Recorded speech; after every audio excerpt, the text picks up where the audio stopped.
Welcome to E7, the most hideous game in the whole series, where its only redeeming factor is music and parry system. Just kidding. The game has also some stunningly looking abilities and a great feel of progress later on. This is all amplified with the Nightmare mode. Unfortunately, what didn't amplify was the slow pacing of the story. It's time to speedrun through the horrendous beginning. Finally, we are out, and let me say one thing. I love combat in this game, especially early on, when everything feels so damn fresh. The combat, oh my god, after 1 hour and a half. Also, Nightmare gives you enough reason to respect your opponents, especially quicker ones with a smaller window to be stun locked. Some mobs have a particular body type.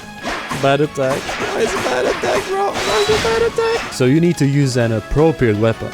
Give it to us. Developers, though, were 2 steps ahead. Meaning, if for some reason your only capable body of defeating such mobs is dead, because of course, you can use the less capable member to parry and activate guaranteed critical hits. This forces you to play carefully without encountering a bullet sponge. Some people play Ease for the sense of adventure, and honestly so do I. But when Nightmare mode is activated, I am way more motivated to pick up every little thing I see.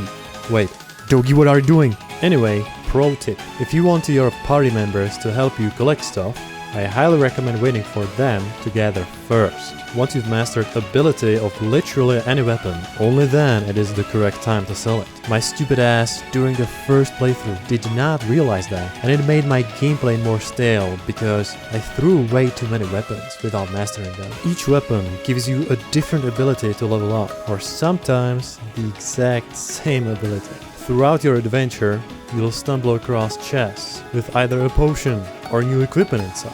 You can even buy or make potions if you're feeling particularly fragile that day. The real heroes though, the true kings of Altago, use whatever nature gives them and only complain later, because there will be no way of defeating later bosses without having a decent amount of healing items. Altago. That's the name of the region you'll be exploring for the entire game. It's a place known for its Titanos and dangerous beasts casually roaming around like they own the place. Beasts won't give you much sweat, but Titanos? They are the bosses in this game, and without preparation, especially on Nightmare, they'll beat your ass. If you're a masochist, and I mean really love suffering, you can approach them early and experience what we call bullet sponge at its finest. Oh my god. In the older Ys games, no boss had health bars like those in E7. Here it's either incredibly irritating or highly enjoyable. But why? Why you fight? You can listen to this. Oh my god!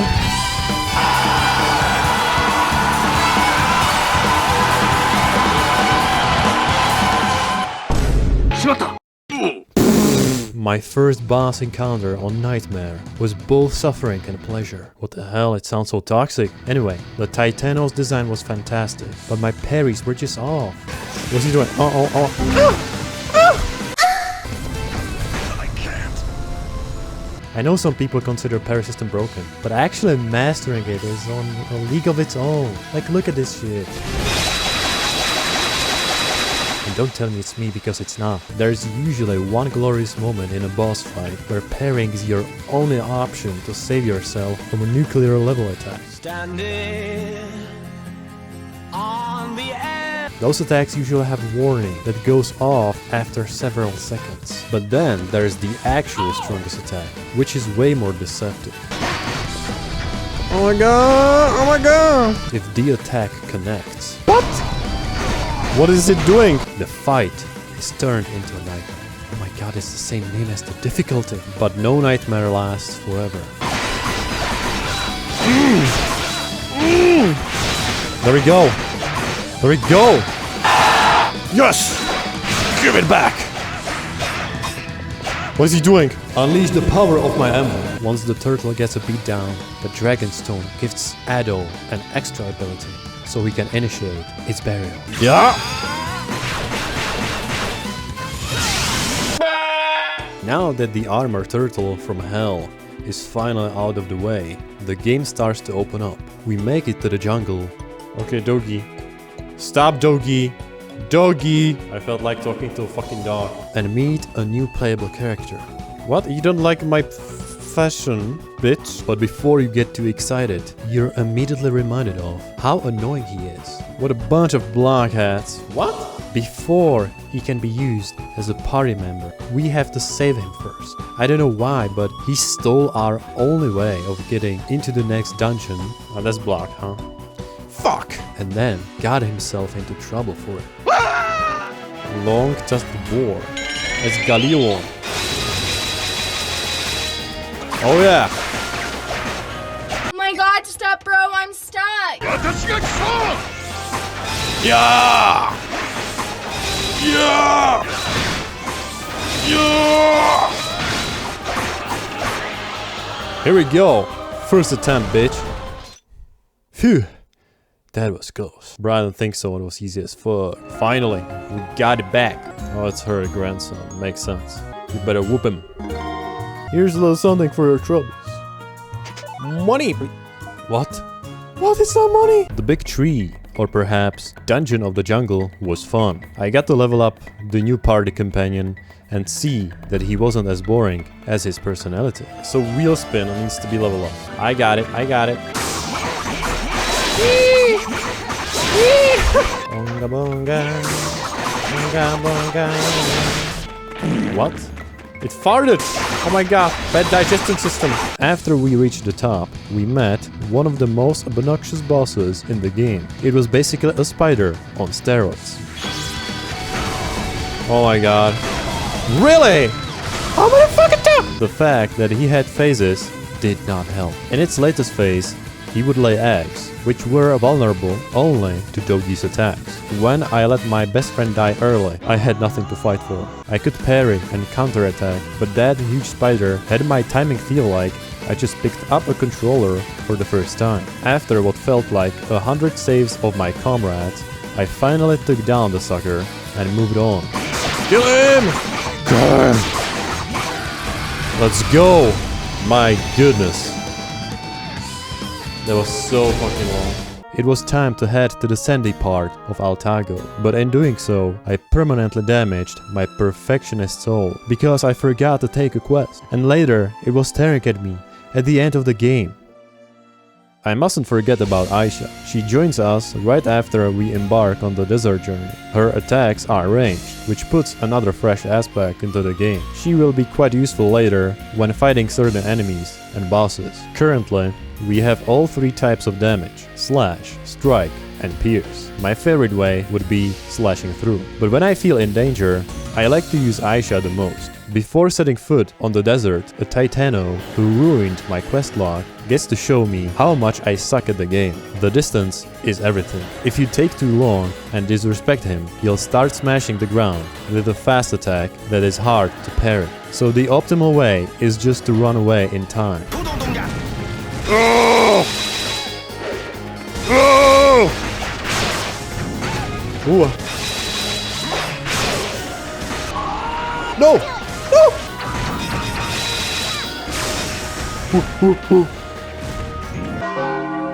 I'm kind of retarded. Even though Aisha carried me throughout the fight, she was not the one who actually won it. I mastered the parry system and got away with being disrespectful towards the boss the whole fight. Ah!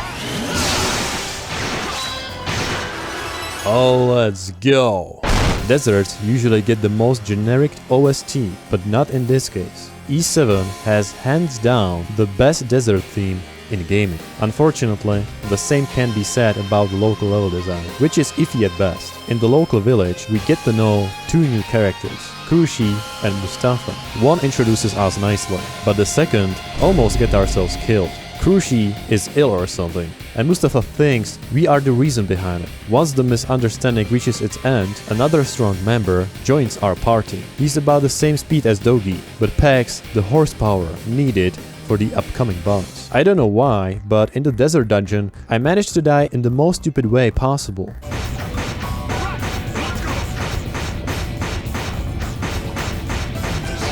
My god! That's so stupid. The next boss was quite easy due to easy parry timing and possible juggle, even on Nightmare. I wish I could say the same about the dungeon's final boss. During the pain which I had to endure, I noticed my new desert member had the privilege to do the most damage. This way, I had a reason to change my party members, which is great. This fight was a great example of easy bullet hellness. I mean, there were so many things happening, you didn't really know what to focus on first. I wish I was lucky as King in One Punch Man, because I wasn't. No! Oh my god. No!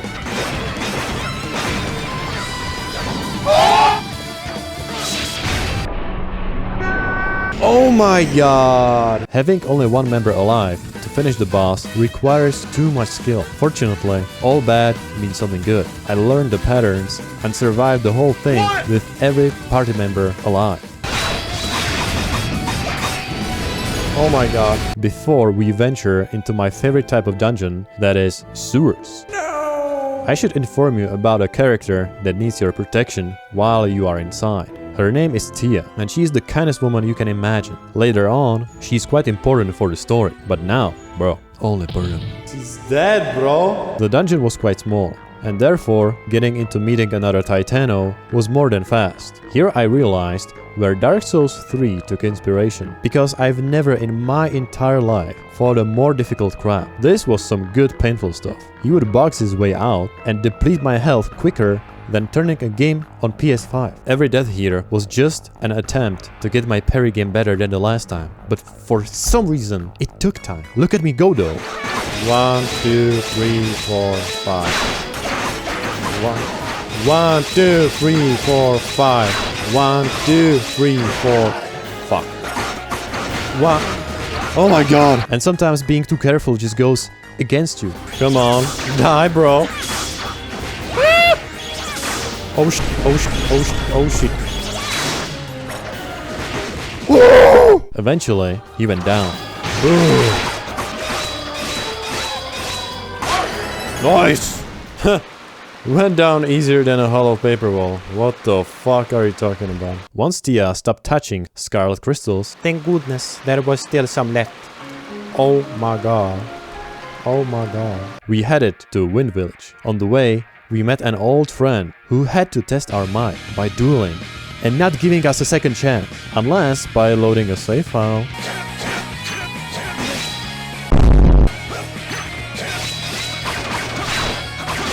So far so good. Let's go. He still lives.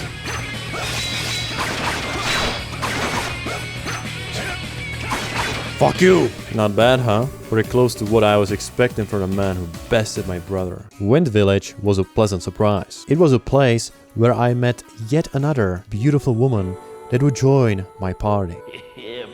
Too bad her actual combat was way worse. Aisha's better. Like, she has better range, but the DPS, bro, it's really bad. But hey, she would be useful later against a bird boss that I absolutely despised. The Wind Dungeon was certainly funny. I was starting meeting monsters who would leave me with negative effects. In the Jungle Dungeon, it was poison. In the Desert Dungeon, it was flame. Here,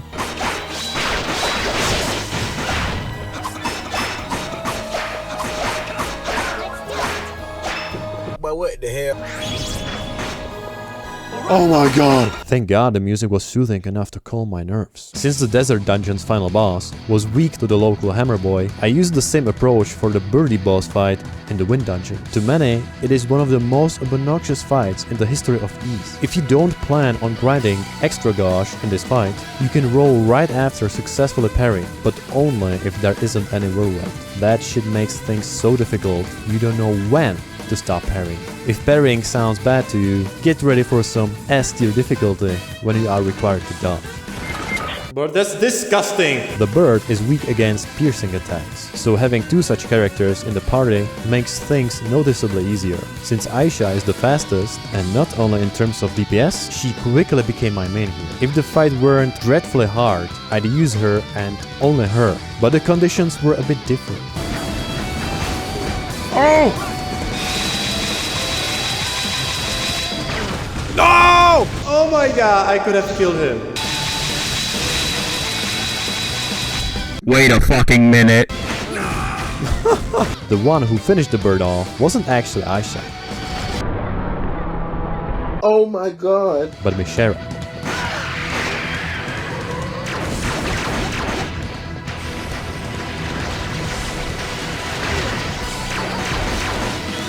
Let's go! With 1 HP. And Ado as backup with also 1 HP. You know the fight was supposed to be hard when the reward is as chunky as having charge attacks twice as fast than before. Things like these made the combat experience continuously fresh. After boasting about our achievement to the king, we headed to the next location, Ruins Island. There we met Geese again, and as a congratulation for not getting shipwrecked, he joined the party. His fighting style was sometimes even better and more enjoyable than that of adults. What he couldn't top though was the speed. I mean, how the hell do you want to be faster with the Hellbeard? This watery location was cozy. Enemies started being interesting and puzzles more creative. I feel like the design consistently gets better the more you progress. The same can be said about the OST. No matter how good the desert theme is, music in later locations fits so well that you might end up loving just everything. When we entered the sublevels in the water dungeon, I accidentally entered the boss room, but decided to keep going. To my surprise, I almost beat it, but that was just luck, because the boss is actually quite nasty. Therefore, I went back to grind a bit more before getting more attempts. My god!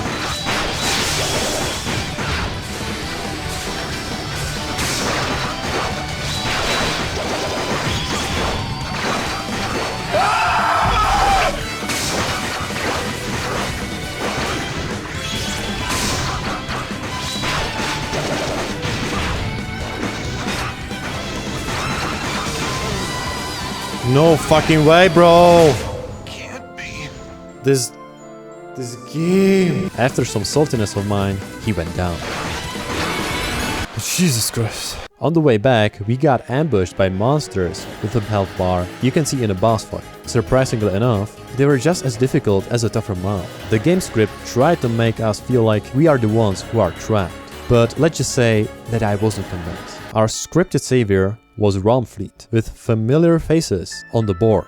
And saving Adol's life was not their intention. You see, Aisha is an important figure, an official princess. Unluckily enough, someone framed the death of the king on the red-haired swordsman because he was the only suspicious person talking to the king before his death. Yeah, that's right, now we get to the thumbnail of this video and get slapped so much that even more scars show up on our body. Thank God the one who whipped us wasn't some fat old man. Sias kinda felt bad about our situation, so he gave us the worst blade and shield he could find laying around. What pissed me off wasn't the difficulty I had to go through, but the fact that if I had to turn off my computer and redo the recording, I'd have to watch 30 minutes worth of cutscenes. You can speed it up, of course, but that would be like 5 minutes of my time staring at the screen. Like seriously. This is considered by many as the hardest boss fight in the entire game. And that's due to the equipment you were given. Luckily enough, I learned to parry and grew some balls.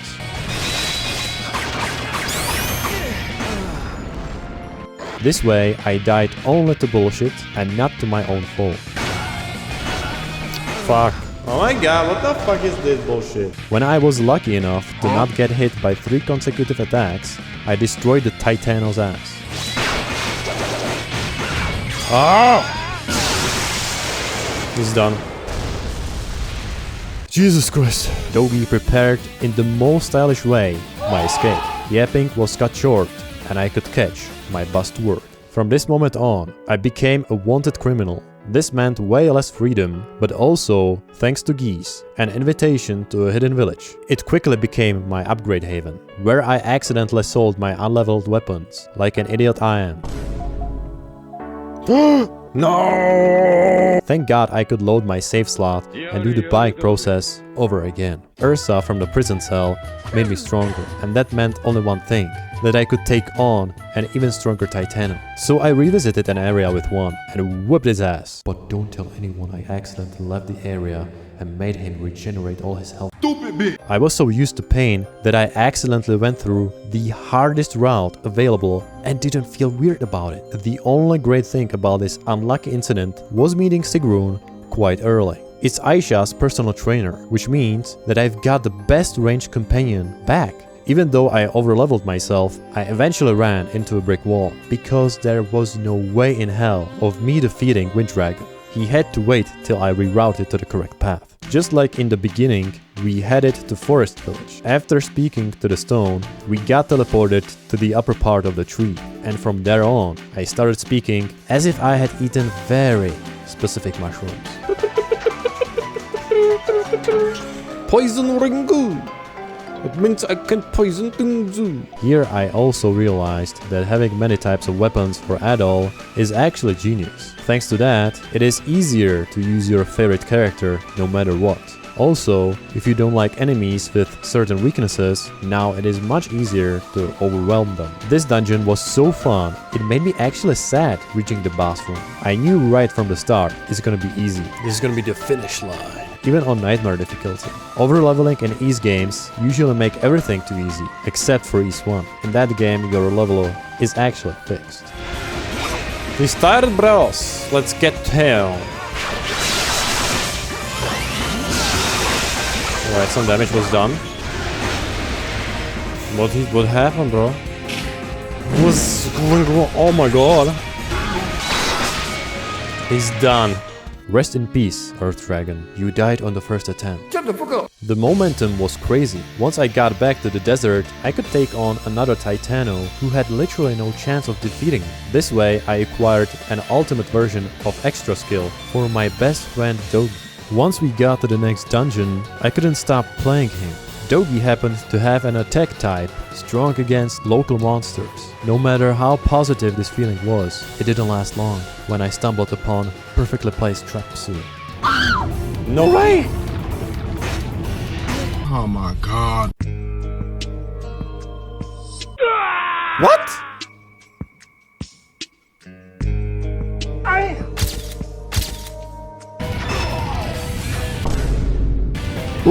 That was so stupid. After almost killing myself on the way up, I was greeted with a huge monster. And as a token of my gratitude, I let him hit me only once, because that was all he needed to kill me. After successfully running for our lives, something even more massive awaited our presence. It looked like a big dog. I wanted to pet him, but he would not let me. With understandable anger, I took advantage of Mustafa's damage boost and charged in to show him who was the real boss. Oh boy, oh boy, oh boy! The end, bro.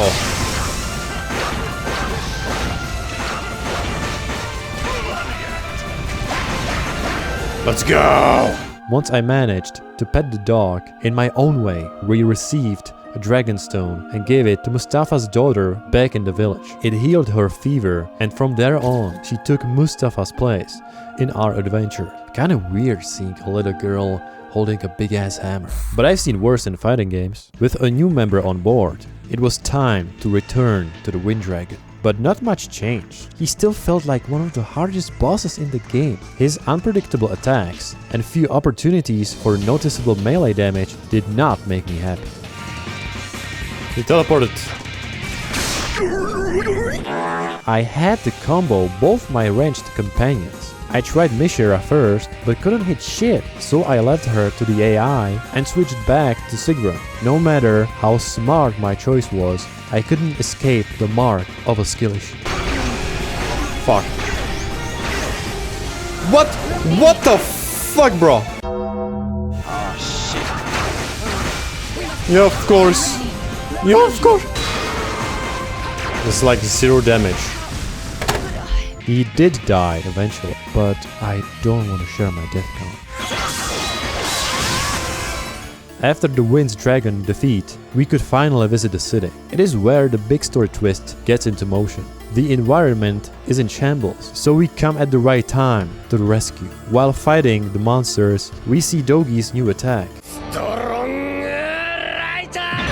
It has to be the coolest One Piece reference I've seen a video game. But back to the real stuff. When entering the throne room, we see Sias being the real culprit. No wonder that back in the arena he gave us the worst equipment possible. It all makes sense now. As of now, to this guy, we were severely underleveled. There was nothing we could actually do, apart from getting our asses beaten. Tia showed up too. She's also a baddie, an actual antagonist. After getting El-ratioed, we continue on our dragon slaying journey, this time into a water temple. I am not a fan of water levels, but this one was very comfortable to roam around, except for some parts. For example, outside were ice roads, and if you were not careful enough, you'd slip and start from the nearest get-up point. The most important thing about this location is the Chaos Sword, which grants Pentagram ability to Ado.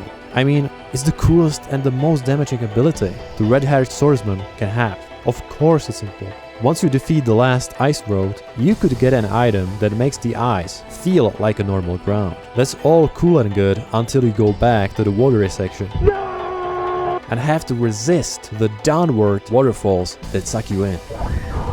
It's death. Thankfully, that was the last obstacle before the Sea Dragon. I remember having huge issues on a hard playthrough, but for some reason, learning the strategy back then was now a huge benefit. I have to praise Sea Dragon's design though. His fight looks similar to Centipede fight in Devil May Cry 3, with the difference that in E7 he's much more dynamic, especially when put into more phases. His changes to the environment forced me to switch items on the spot. And I can't even trash talk this guy. He was really fun to play against. I was actually lucky to defeat him on my first try.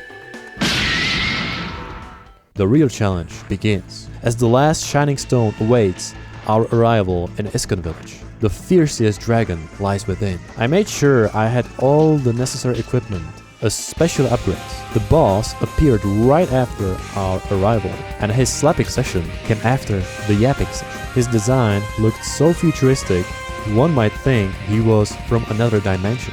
What I hated about this struggle was his second and the third phase, cause the more hurt he was, the more dangerous he became. Now imagine being low on health. How the hell are you supposed to fight all the stress he starts causing? Jumps that caused stunlock were the worst, because then he'd have a follow-up.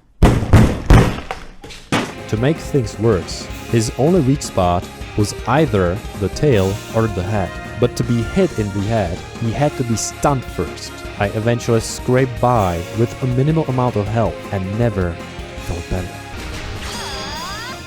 Go on! Oh shit!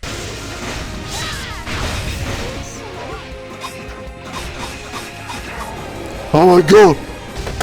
Oh my god! Before encountering the strongest foes, I quickly realized how strong I became myself. Grinding in the last dungeon felt very satisfying, and I'm pretty sure why. The number of abilities I've gotten till this point was overwhelming. Not only could I choose, I had absolute monsters in my party in terms of output damage. Not to mention the increased amount of SP gained that's needed to activate such an ability. Then I got there, to the first boss room. 2 overpowered monsters called Souls of the Fallen, both attacking me at the same time. I came in unprepared. No! And felt too stubborn to go back and grind some more. Because of this decision, I died in an unnecessary amount of times. Go on! 'Tis but a scratch. After I realized that I actually need to be more patient, I managed to destroy one of them with my extra skill and the other with a monster ability. The finish line was very close, and since the next fight was apparent by the ominous ambience next door, I used my time to grind and upgrade the equipment. There he was, Sias, the two-faced villain, ready to show us doom and a game over screen. His equipment looked so good that developers from World of Warcraft should take notes. Also, his OST has to be the best in the entire game, since it's an Easter egg to an already fantastic East of Felgana. Because of that, I did not mind dying. It only meant that I could listen more to this beautiful symphony.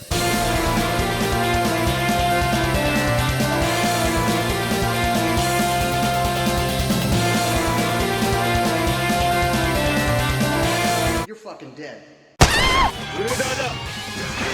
Man, it's like fucking Dark Souls! What? He missed? Is he stupid? It took some time till I took great advantage of the parry system and went back with full force.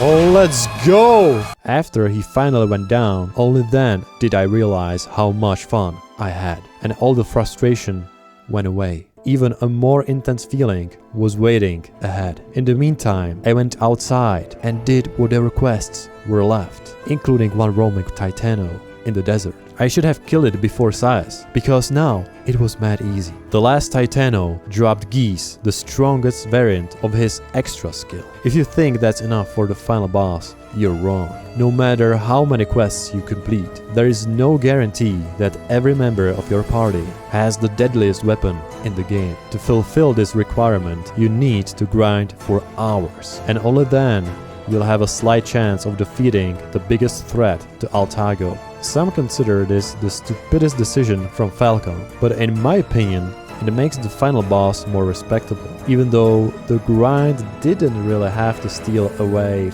4 hours of my time. The final encounter felt like the easiest, most kind battle that has ever been in a video game. What do you mean by that? Until you realize that wasn't the final encounter, because there's final encounter right after. Just like my projects. In order to defeat this guy, you need to equip every member with an appropriate item that benefits from the situation they're gonna end up in. For example, Adol needs a protective amulet, Dogi and his group needs to deal as much damage as they possibly can, whereas Aisha, Geese and Krushi benefit from items that increase stun rate. The root of all masochism is split into 3 phases. The first is where Dogi is, and it splits into phases again. So basically there are phases in phases, which is disgusting, but also brilliant at the same time. The root in the first phase starts off quite easily, but the less health it has, the more hostile it becomes. So bad, bro. That's why I'm a fan of burst damage that only Dogi can pull off. My god, it's not gonna work. With him as a main, there was no time for the Roos to realize they should be angry. In my case, I had to make sure I charged each of my attacks so my punches could pack a nuclear bomb.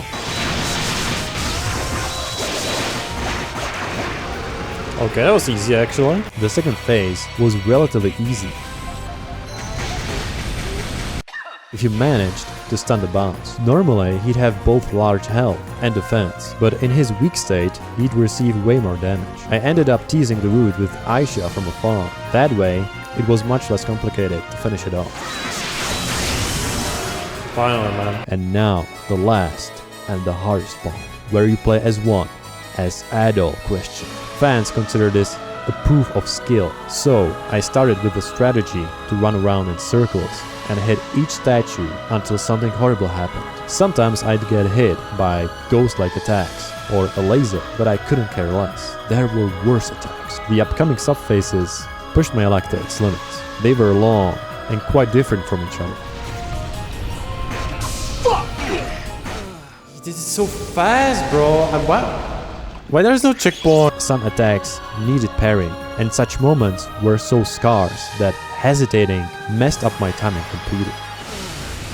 After miscalculating my last hits a couple of times, kill him! Kill him! I finally managed to do it just right. That could be it. Let's go! And that made my perfectionist mind complete. The hardest fight was finally over, and I don't think I've felt this kind of accomplishment in any Ys game, except for Oath in Felghana. So, has Nightmare in E7 taught me any pain? Yes. Do I want to play it again? Nah, brother. But original soundtrack on YouTube will do.